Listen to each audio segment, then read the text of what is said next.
주님 감사합니다. 우리에게 복음을 주시고 성경적인 복음 속에 이 시대를 남은 자로 또 순례자로 그리고 흑암을 정복할 정복자로 영원히 축복하심을 감사드립니다. 우리의 생각, 마음, 영혼이 늘 복음만이 유일한 기준이 되게 하여 주옵소서. 복음 속에서 복음이 기준되어서 복음으로 바라보며 복음으로 생각하고 복음으로 판단하며 복음을 위해 달려가는 세계복음화의 전도자 여정이 될 수 있도록 축복하여 주옵소서. 우리에게 복음이 복음되지 못하게 하는 모든 불신앙과 흑암이 결박되게 하시고 우리의 시선과 생각이 환경과 상황과 사람에게 붙잡혀서 노예되고 포로된 모든 것에서 해방되며 참된 복음의 축복을 누리는 증인 될 수 있도록 인도하여 주옵소서. 감사드리며 주 예수 그리스도의 이름으로 기도합니다. 아멘. 오늘 함께 나눌 말씀 제목은 살기 위해 사는 사람입니다. 살기 위해 사는 사람입니다. 우리 좌우에 계신 분과 인사 한번 하겠습니다. 예수가 그리스도십니다. 우리 한 번 더 인사하겠습니다. 살기 위해 사는 사람입니다. 우리 한 번 더 마지막으로 인사하겠습니다. 그리스도 안의 모든 문제가 완전히 끝났습니다.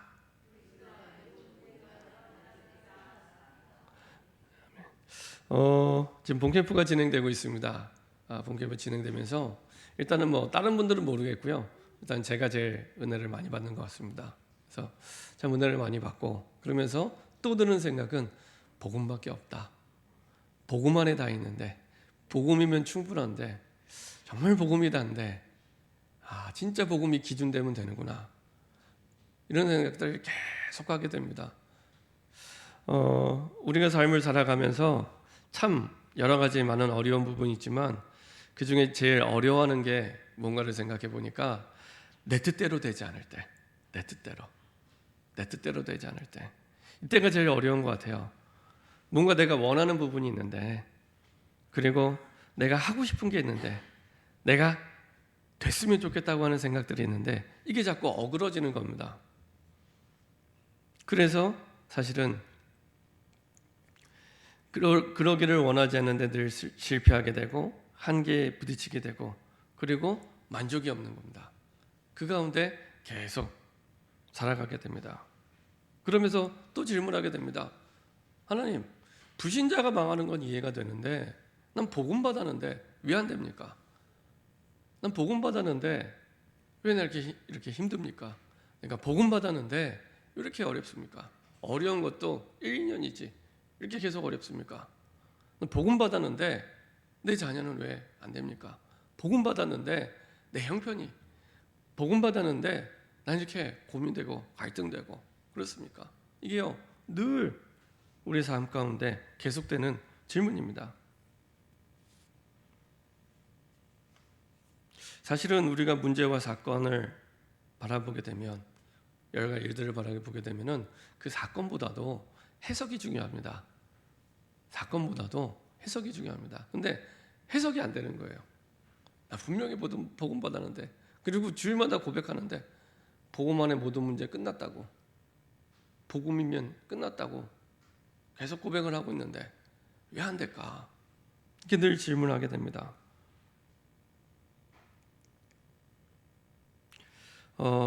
하나님께서는 성경을 통해 우리에게 답을 주시는데요. 먼저 이렇게 말씀하십니다. 이 땅의 문제가 뭐라고 생각하냐? 우리에게 오히려 하나님이 질문하시죠. 이 땅의 문제가 뭐라고 생각되냐? 성경에서는 이 땅의 문제가 영적 문제라고 얘기합니다. 내가 하나님께 내가 예수 믿는데, 내가 복음 붙잡았는데 안 돼요 하는 그 모든 것들이 기준이 어디 있냐? 육신적인 거에 있습니다. 그래서 이게 어디까지 가냐? 복음을 전하지 못하게 하는 한계까지 이렇게 만듭니다. 복음을 전하지 못하게 하는. 그래서요, 나보다 조금 더 형편이 나은 사람, 나보다 좀 더 뛰어난 사람, 능력 있는 사람에는 전혀 복음을 전하지 못하고요. 그리고 그런 사람을 바라볼 때마다 조금 더 힘을 내면 이렇게 생각을 합니다.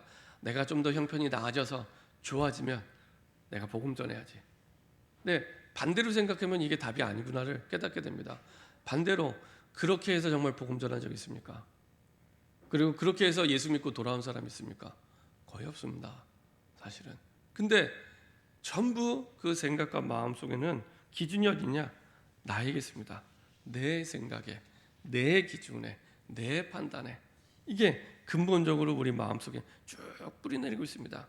하나님께서는 내 인생의 문제를 통해 이 땅의 문제를 바라보게 하시는데 우리는 내 인생의 문제에 매몰돼서 거기에 잡혀서 그 속에서 계속 가게 됩니다. 성경은 반복해서 계속 얘기합니다. 이 땅의 문제는 육신 문제가 아니고 영적 문제라고. 이 땅의 문제는 창세기 3장 문제라고. 이 땅의 문제는 하나님 떠나서 문제가 온 거지 우리의 형편과 사정이 문제 아니라고 계속해서 얘기합니다. 이 땅의 문제가 유일한 문제이기 때문에 당연히 이 땅의 문제를 푸는 해답도 하나밖에 없습니다. 유일한 해답. 그래서 성경은 한 번이 아니라 성경 66권 전체 계속해서 반복해서 얘기합니다. 그냥 그리스도가 아니라 오직 그리스도. 오직 그리스도. 이게 유일한 해답입니다. 문제를 푸는 답입니다. 그래서요. 문제를 만날 때마다 정말 다양하게 많은 문제를 만나겠죠. 10가지, 100가지, 1000가지.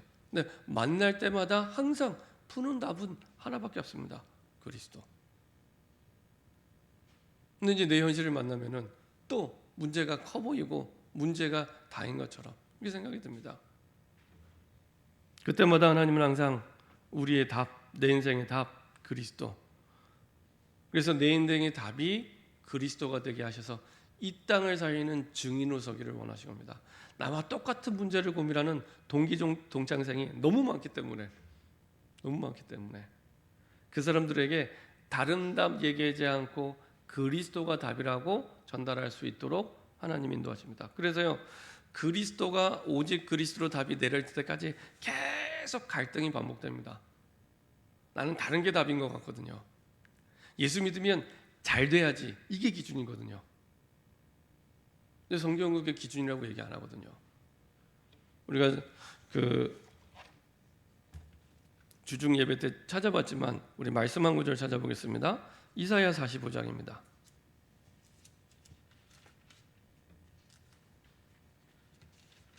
이사야 45장 7절입니다.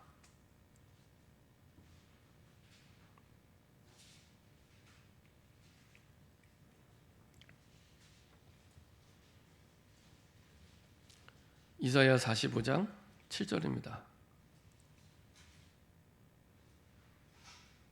이사야는 구약의 복음서라고 얘기하죠. 다른 예언서보다도 특히 복음에 대해서 많은 언약을 우리에게 주고 있는데요.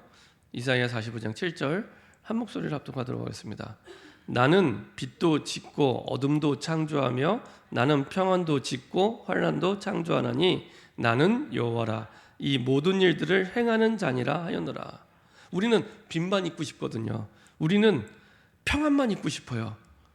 근데 성경은 뭐라고 얘기하면 나는 하나님을 말씀하죠. 나는 빛도 짓고 어둠도 창조하며 나는 평안도 짓고 환난도 창조하나니 나는 여호와라.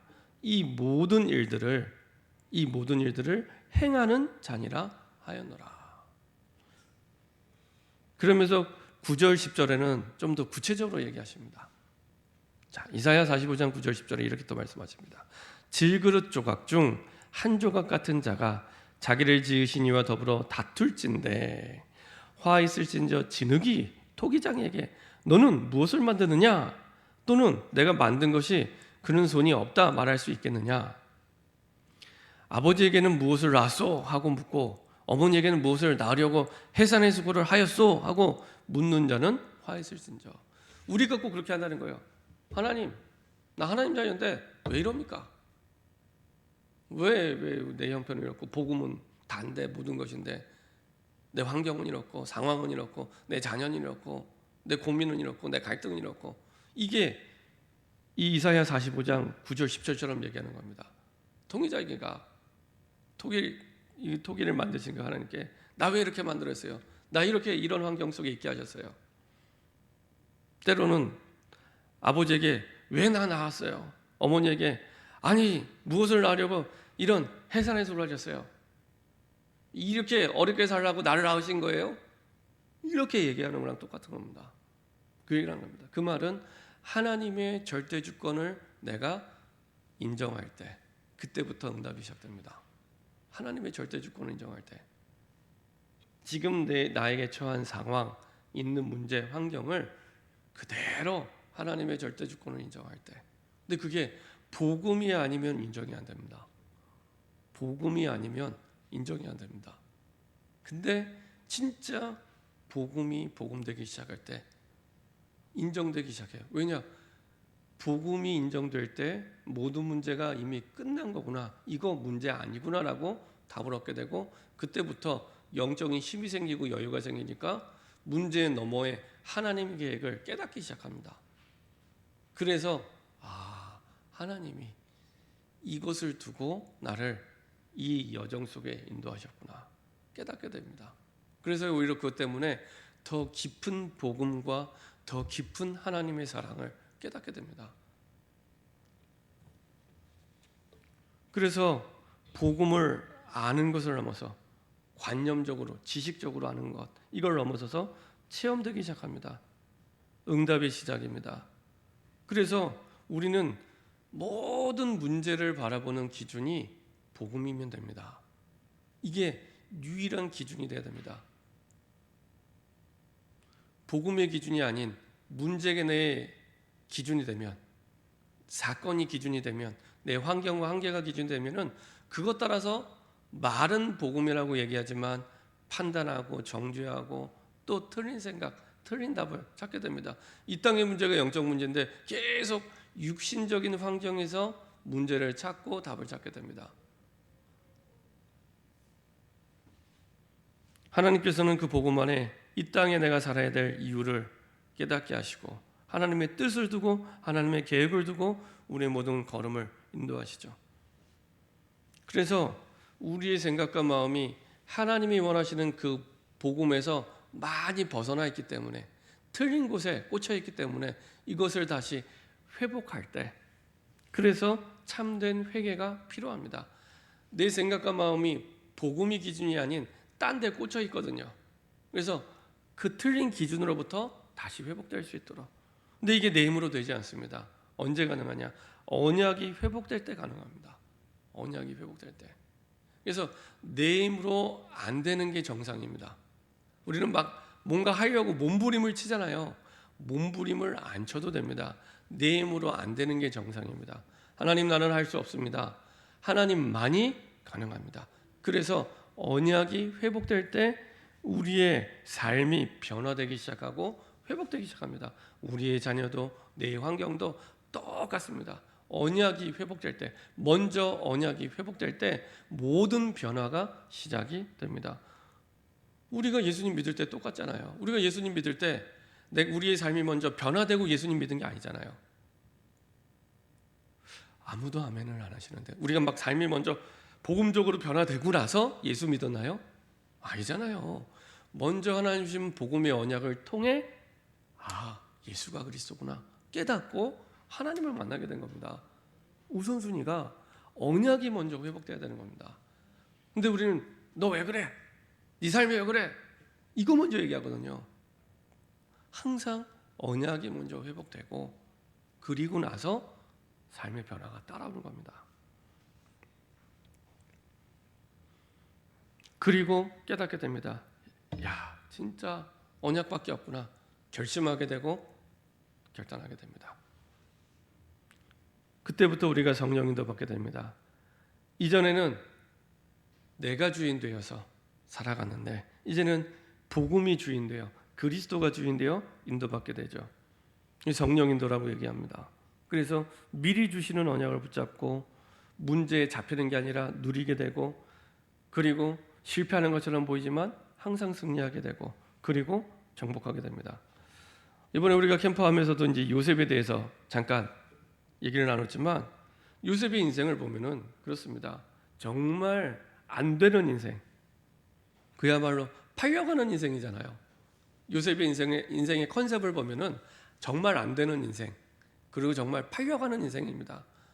노예로 팔려갔다가 나중에 또 감옥으로 어떤 면에 또 끌려가고 팔려갔다가 그렇게 자기 주권을 가지고 할 수 있는 게 아무것도 없어요.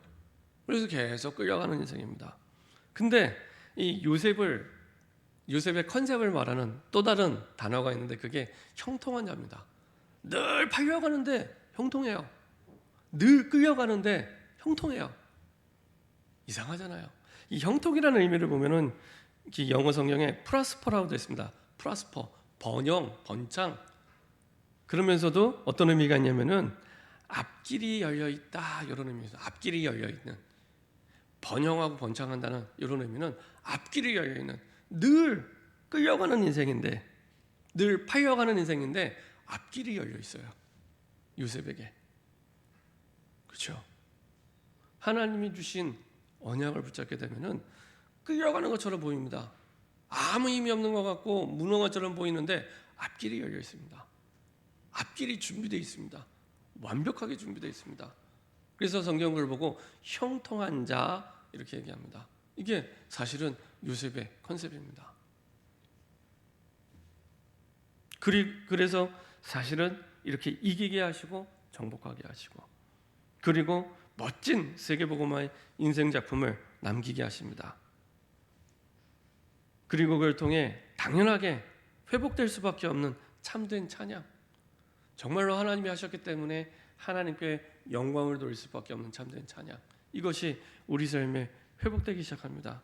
이 찬양은요, 흑암을 무너뜨리기 시작하고요, 다윗이 찬양할 때 악신이 떠났던 것처럼 흑암을 무너뜨리기 시작하고요, 그리고 참된 교회의 부흥과 그리고 내 인생의 존재의 목적에 대해서 다시 한번 확인하게 하십니다. 확신하게 하십니다. 그래서요, 흑암 같은 현장 속에 내가 있다, 너무 힘든 현장 속에 내가 있다, 진짜 하나님의 찬양부터 시작해 보세요. 저는요, 기도가 안 될 때 기도하지 않습니다. 찬양부터 합니다. 기도가 안 될 때 억지로 기도 안 하고요, 찬양부터. 그러니까 저에게 기도가 되게 하는 하나님이 주신 선물이기 때문에 찬양부터 합니다. 찬양을 하다 보면요, 제 생각과 마음이 치유되기 시작합니다. 그러면서 여러 가지 많은 불신앙, 그리고 기도 안 되게 만드는, 주님 바라보지 못하게 만드는 모든 여러 가지 불신앙과 흑암이 떠나가기 시작합니다.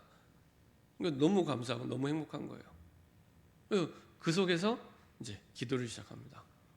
특히 저는 찬송가 304장이 그렇게 좋아요.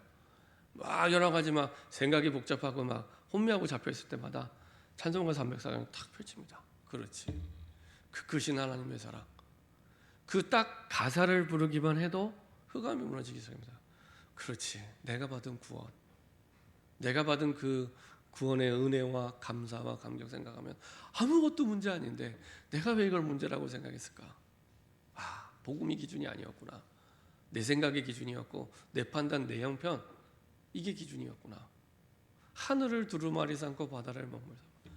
그렇지. 지금까지 내게 주신 하나님의 은혜와 응답과 증거가 너무 많은데 그거 이스라엘 백성처럼 다 잊어버리고 왜 나는 이런 형편 속에 이렇게 라고 또 하나님께 원망과 불평하는. 그렇지. 하늘을 두루마리 삼고 바다를 먹물 삼아도 내게 주신 그 하나님의 사랑 다 기록할 수 없는데, 그러다 보면요, 기도하게 돼요. 기도하게 돼요. 이렇게 우리의 삶에서 하나님을 향한 참된 찬양이 하나님은 회복되게 하십니다. 그래서 천국 가서도 우리 할 일은 하나밖에 없습니다. 계속 하나님이 주신 그 은혜와 감사와 감격을 하나님께 영광 돌리는 찬양, 이거밖에 할 게 없습니다. 그래서 하나님은 이 땅에 그거 연습하라고 계속 찬양할 수밖에 없고, 그리고 하나님께 영광 돌릴 수밖에 없는 응답 속으로 계속 인도하고 계십니다. 얼마만큼? 24시간 계속. 우리가 믿든지 안 믿든지 하나님은 찬양과 영광을 돌리도록 계속 인도하고 계십니다. 그래서 데살로니가전서 5장 16절도 18절, 항상 기뻐하라, 쉬지 말고 기도하라, 범사에 감사하라, 이것이 너희를 향하신 하나님의 뜻이니라. 그렇죠? 우리가 눈물 짓고 고민하고 갈등하고 싸우는 게 하나님의 뜻이 아니고, 저람들을 만드실 때 창세기 1장 27절에 그렇게 만든 존재가 아닙니다. 하나님께 참된 찬양이 회복되도록 하나님께서는 24시간 계속 우리에게 응답 주고 계시고 역사하고 계십니다. 자, 이렇게 응답을 받기 위해서 첫 번째로 하나님 우리에게 먼저 우리에 있는 믿음을, 신앙을 고백하게 하시죠. 그리스도 되신 예수님이 먼저 질문하십니다. 오늘 보았던 말씀을 보니까 제자들에게, 따르는 제자들에게 이렇게 질문하십니다.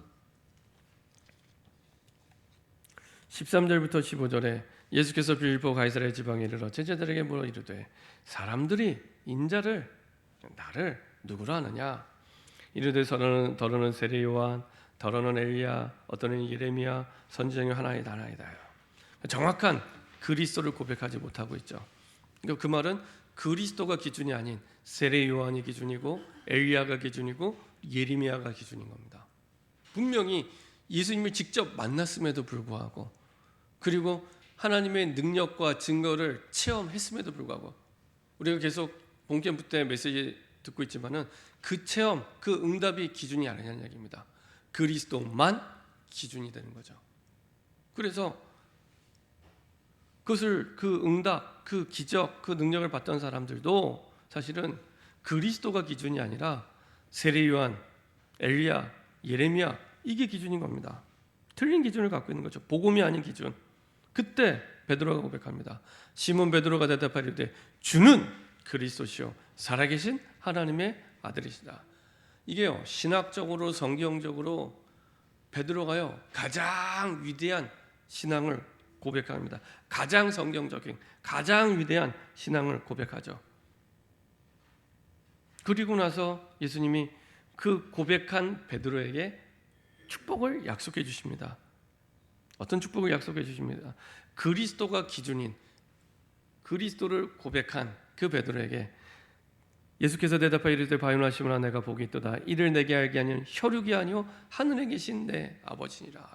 그러니까 하나님만이 이 복음을 깨닫게 하시는 거죠. 그러니까 엄청난 복음의 축복 속에 하나님 우리를 불러주신 겁니다.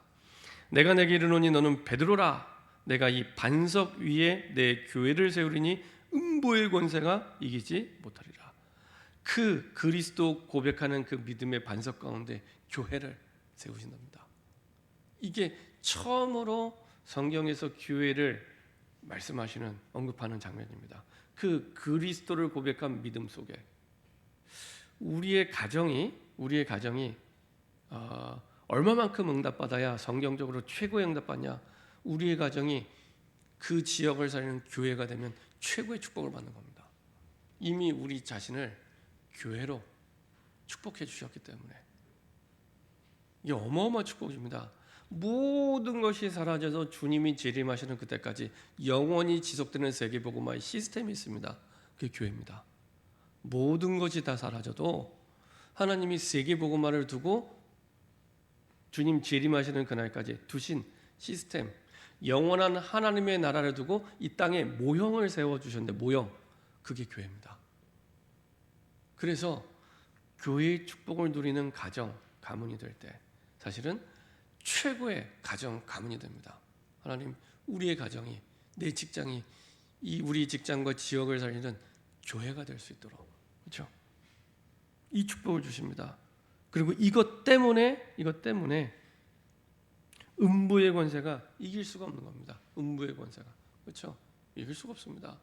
우리가 본견부 때도 메시지 때 들었지만은 신천지도 와서 복음을 받아야 돼요. 그죠? 신천지 아웃이 아니라 신천지도 와서 복음을 받아야 돼요. 근데 신천지 때문에 무너진 교회들이 생각보다 많습니다.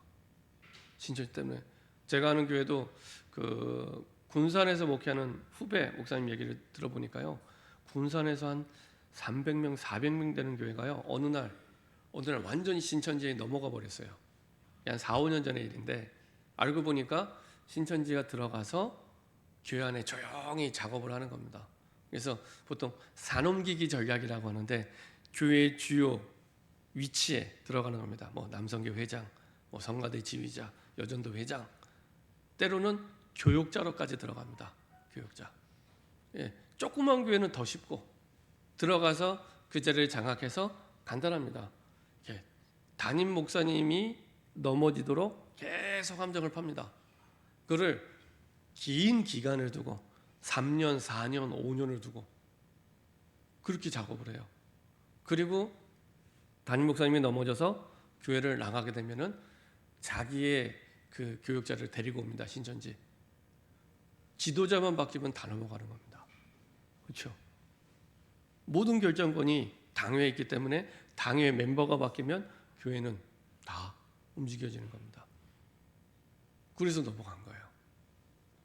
근데요, 그 교회가 300명, 400명 되는 교회인데 안타깝게도 생각해 보면 과연 그 교회가 복음이 있었을까? 과연? 여러 가지 많은 생각을 해봅니다. 복음이 기준되지 않으면은 헷갈립니다. 막 열심을 내고 헌신하면은 복음인 것처럼 헷갈리거든요. 당신 열심히 했으니까 이제 남성교회장도 하고 여성교회장도 하고 교사도 하고 직분도 받고 그래서 올라가는 거예요. 열심히 기준이거든요. 복음이 기준이 아니고. 그렇죠? 원래 새벽에 일찍 일어나는 부지런함에 있는 사람은 사실은 신앙생활을 해도 새벽부터 일어나게 됩니다. 원래 체질이 새벽 체질인 사람은. 그렇죠? 믿음이 없어도. 근데 우리의 기준은 어디냐? 사실은 그 열심, 그리고 그 행위, 그 환경, 눈에 보이는 육신적인 것, 여기 기준이 있는 겁니다. 참고는 해야지만 기준이 되면 안 됩니다. 그때부터 완전히 속게 되는 겁니다. 자, 그 그리스도를 고백한 믿음의 반석 가운데 분명히 말씀하십니다. 음부의 권세가 이기지 못하리라.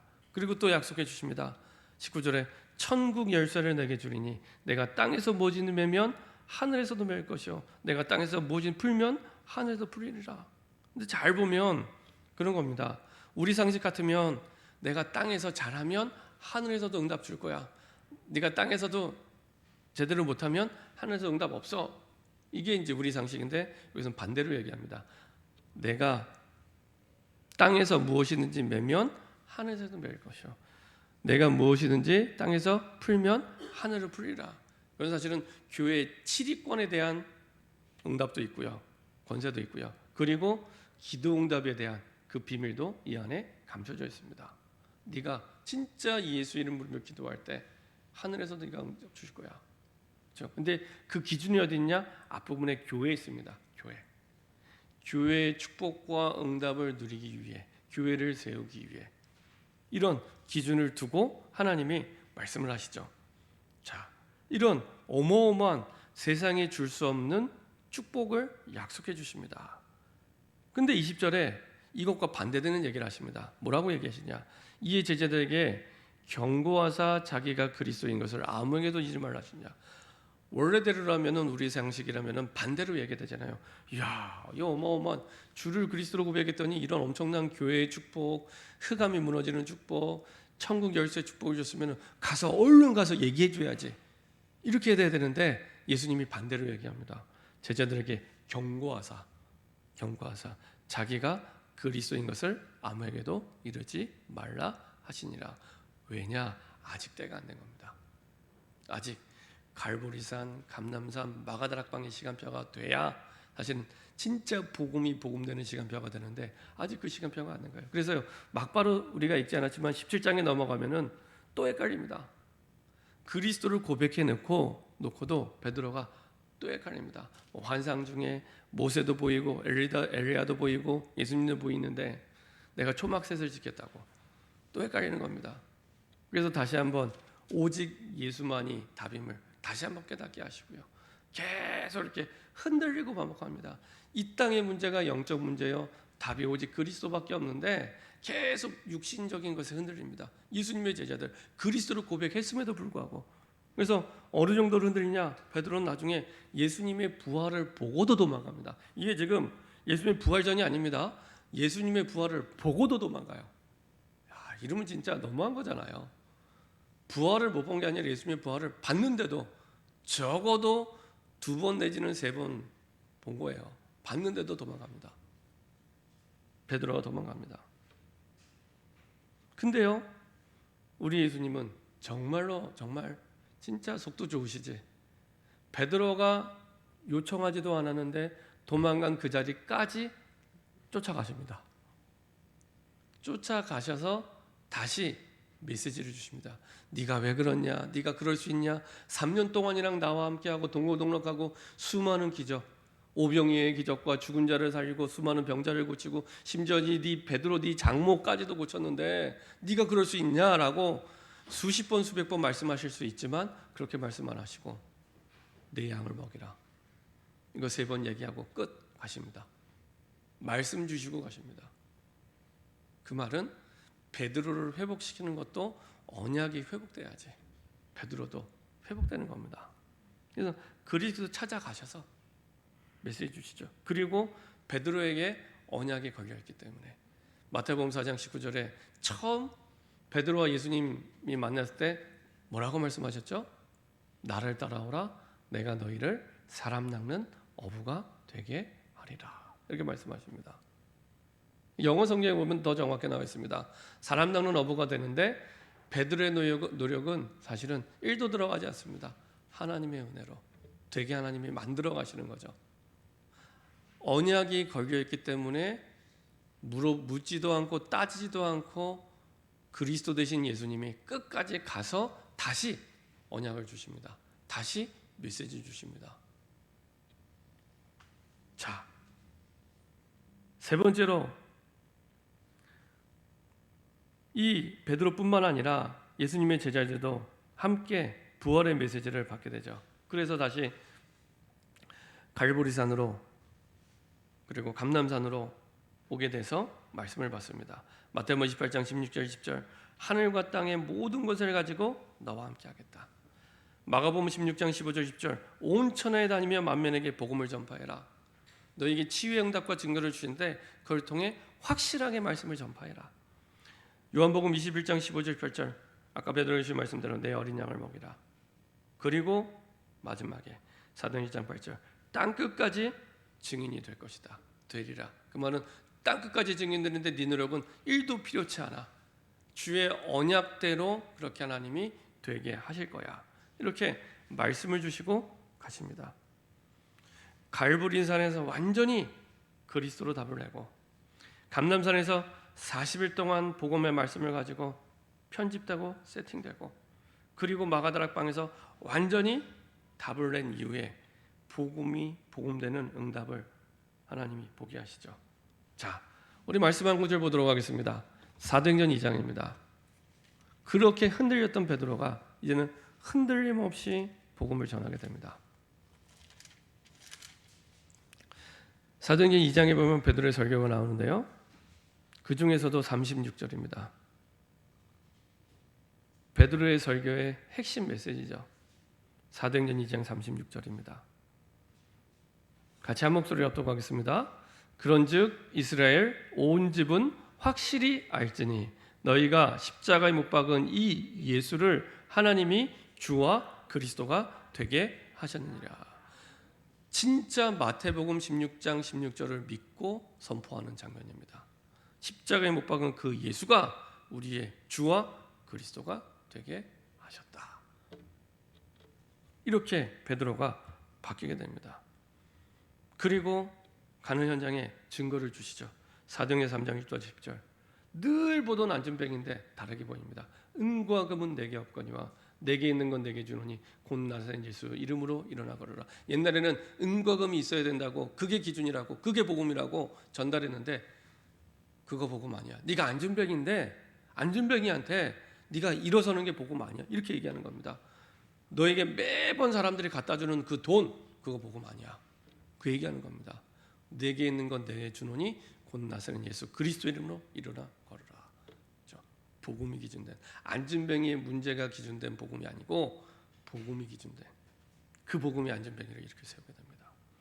사도행전 4장 12절 이제는 그 안전병이를 옆에 세워놓고 그리고 증인으로 세워놓고 자기의 목을 걸고 얘기합니다. 다른 이로서는 구원을 줄 수 없나니 천하 인간의 구원을 줄 만한 다른 이름 없다. 다른 길 없다. 다시 말하면 복음이 얼마나 기느냐 자기의 목을 걸어도 좋을 만큼의 복음이 기준이 된 겁니다. 결론입니다. 신앙생활을 오래 하고 훈련을 많이 받은 나에게 질문하시면 됩니다. 정말 나는 복음이 있는가? 내 복음의 기준은 뭔가? 내가 복음이라는 기준이 뭔가? 예수 믿으면 잘 되는 거야? 혹시 그게 기준이 아닌가? 그렇죠? 그 성경은 얘기합니다. 로마서 1장 1절부터 4절. 하나님의 복음에 대해서 얘기하는데 그게 다른 게 아니라 그리스도가 복음이라고. 이 복음은 하고 쭉 설명을 합니다. 2절부터. 그러면서 독생자로 오신 그 그리스도가 복음이다. 이렇게 얘기합니다. 그래서 그리스도만 복음입니다. 그리스도만. 그렇죠? 갈라디아서 1장 6절 10절. 바울이 조금 젊었을 때 쓴 책이 갈라디아서입니다. 그러니까 더 혈기왕성하게 얘기합니다. 다른 복음 없다. 이렇게 합니다. 다른 복음 없다. 천사가 와서 얘기한다 줄 때라도 다른 복음 없어. 헷갈리지 마. 다른 복음 없어. 안진뱅에게 일어서는 게 복음이 아니야. 그리스도가 복음이야. 그 얘기합니다. 돈이 없는 사람에게 돈이 복음 아니야. 그리스도가 복음이야. 공부 안 되는 사람에게 공부 잘 되는 게 복음 아니야. 그리스도가 복음이야. 계속 얘기합니다. 다른 복음 없다고. 그래서 로마서 1장 16절 17절 로마 교회에 가지 않고 로마에 있는 그 사람들에게 로마 복음화를 위해 편지 썼는데 뭐라고 얘기했냐? 복음을 믿는 믿음으로 사는 사람. 그게 진짜 복음의 사람이야. 그 사람이 살기 위해 사는 사람이야. 이렇게 얘기를 합니다. 그렇죠? 여러분들이 그리스도만 복음이요. 정말 복음이 기준된 복음의 사람으로 내 문제 해결을 위해 사는 사람이 아니라 살기 위해 사는 사람의 응답을 누리는 저와 여러분 되기를 소원합니다. 기도하겠습니다.